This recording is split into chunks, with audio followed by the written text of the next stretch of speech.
Roman clothing was more than just fabric. It was a symbol of identity, class, and tradition.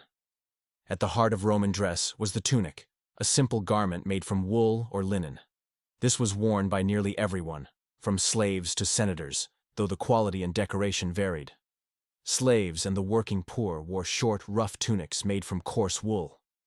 Wealthier citizens wore longer, softer versions, sometimes dyed with natural colors extracted from plants and minerals. For Roman men of higher status, the most iconic garment was the toga.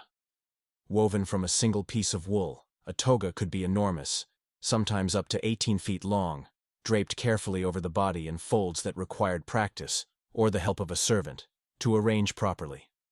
White togas were common, but those running for political office wore the toga candida, bleached to a bright white, while senators and magistrates wore the toga praetexta, distinguished by a purple border. Purple itself was the rarest and most expensive dye, reserved for emperors and generals.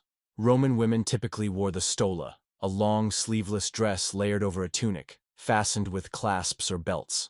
The stola represented a woman's status as a married Roman citizen. Over this, women might wear the palla, a shawl draped over the shoulders or head, offering modesty and elegance. Like men's clothing, the quality and decoration of women's garments reflected their family's wealth: silk and fine linen for the elite, coarse wool for the poor. Clothing was usually made at home or by skilled weavers and fullers. Wool was the most common material, shorn from sheep and cleaned, carded, and spun into thread. Linen, made from flax, offered a lighter alternative for hot weather.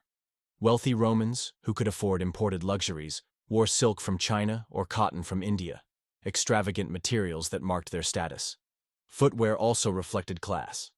Sandals and boots of leather were typical, but the wealthy wore more elaborate shoes, sometimes dyed or decorated with gold and jewels, while the poor often went barefoot. In every stitch and fold, Roman clothing reflected not just personal taste, but rank, wealth, and social order. What one wore told the world exactly who they were.